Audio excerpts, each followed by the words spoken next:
start by doing a little activity. I want everyone to do a thumb war. You guys know how to do that? I'm ready. Okay, grab a partner and get going. If you don't know, you're trying to pin the other person's thumb down. Now while you're doing this, I want you to think about what we're doing. A lot of people think that what we're doing is actually playing a game. However, I think what we're doing is playing. I know this is a lot of laughter, this always happens. So there's this huge distinction between play and game, and I want to kind of go over the characteristics of each. So a game is free, it's uncertain, you do it for fun. A game, there's rules, there's formalities, it's not so much free. And I want to make this distinction because I'm here to talk to you about play and my drive to enable play through skateboarding and skateboard parks. And how we kind of can work together to promote play and connect with youth. So over the last half century or so, we've really seen a decline in the amount and type of children's free play, as well as adults. And interestingly enough, over that same time period, we've seen increases in mental disorders and a loss of physical activity amongst both children and adults. So children actually learn and develop as they play. They learn how to make decisions, solve problems.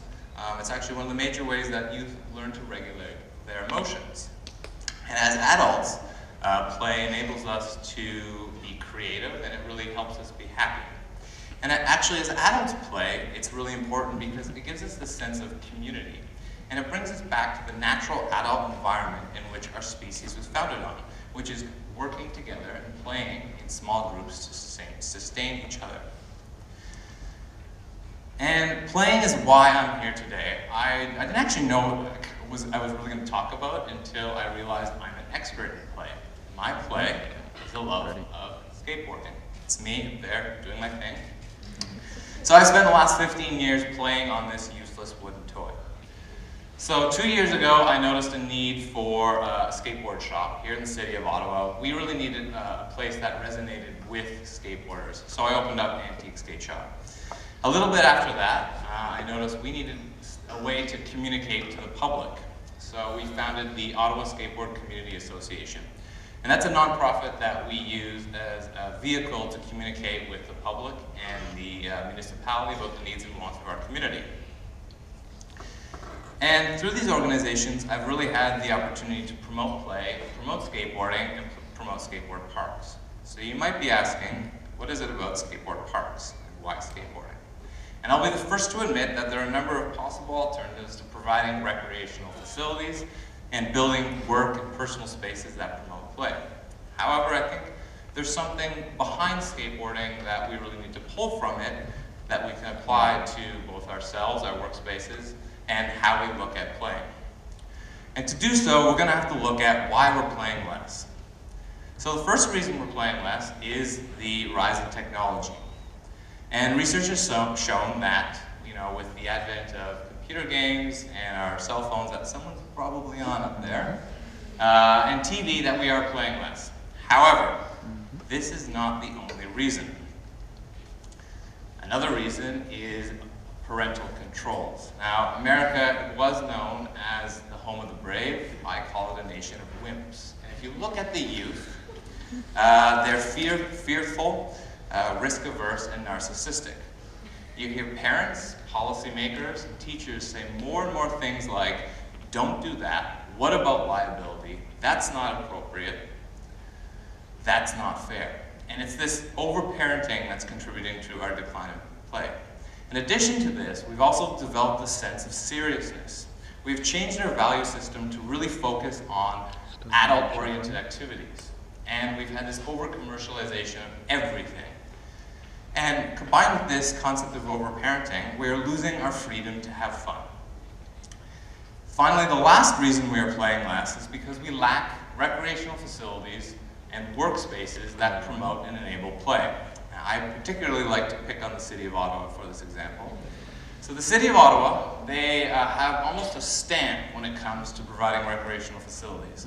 What happens is a developer goes in, they build a set of houses, the city comes in, they put basketball court, soccer field, baseball diamond. They walk away, think their job is done. And if you go out and you look at these facilities, they're not being used by either kids or adults.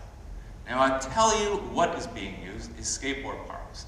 I was out at a park last week. All of the things that I just mentioned were absolutely empty. The park was packed, and it was packed all day.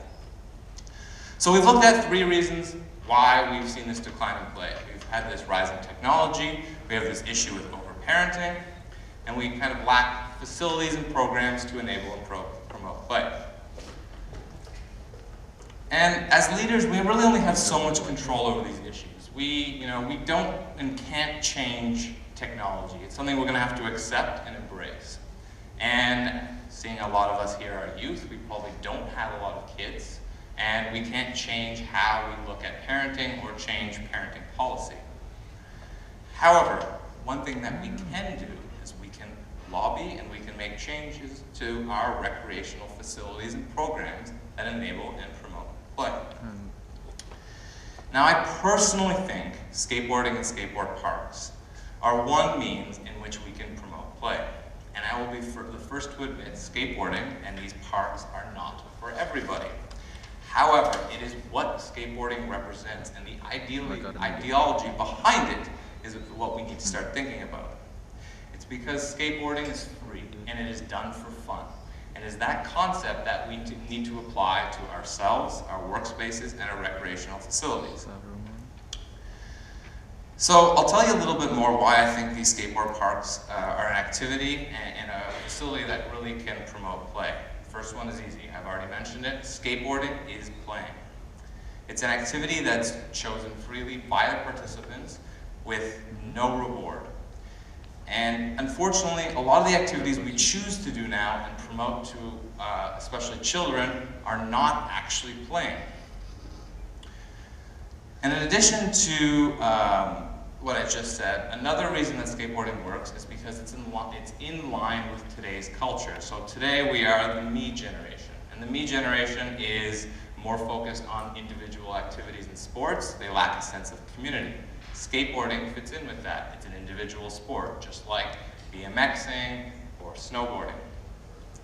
And as such, sport managers and policymakers really need to ensure that they consider the shifts in culture when they make programming and policy for our play spaces.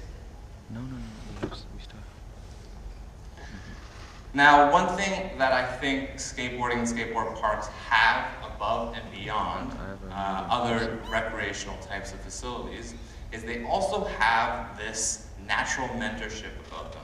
And what we know about mentorship is part of what is really important is when youth spend time with adults. Skateboard parks are unique because they allow users from different backgrounds to use the space as equals. And this is what's really important about these facilities, is that users from different ages, genders, races, all use and share the same space. I'll talk a little bit about this photo. This was a program that we ran this summer where we went into older skateboard parks and used our own time and resources to update and adapt them to fit the needs and wants of a younger generation. These two guys come from completely different backgrounds, and before this event had never spoken. And you can see they're actually working together on this project. Jeff, the guy in the back, works in construction. He was actually helping teach Andrew, the kid, how to do this. And I watched them interact, communicate, and share the space. And after they finished, you know what they did? They used the space together. And this kind of facility really promotes this sense of play that we do not see in any other facilities or spaces around the world. So we've talked about how play can impact both our mental and physical well-being, and how it has the ability to help us solve problems and become more creative. And I think skateboarding embodies play in a very meaningful way. And it's something that I'm going to continue to push through both my store and my nonprofit. Now, I do not expect all of you, nor do I want all of you or any of you necessarily tomorrow to go and pick up skateboarding. That's not what this is about. If If you want to, by all means, you can come join me. What I think it is we need to start thinking about how we approach play. And what we need to take away from skateboarding is what it represents. And to me, it's an activity that is freely chosen by the participant and undertaken for its own sake, not consciously pursued to achieve ends that are distinct from the activity itself. And the value of free play really depends on its self-directed and intrinsically rewarding nature. And it is this type of thinking and this type of activity that we all need to consider and pursue as we become leaders for tomorrow's future. Oh, that's my mom. If anything comes from me talking here today, it is that I hope that you all inspire others to inspire themselves, to play and to let others play in a forum without over-concern with liability, image, professionalism, and appropriateness. And I want each and every one of you to go out tomorrow and start to play. Thank you very much.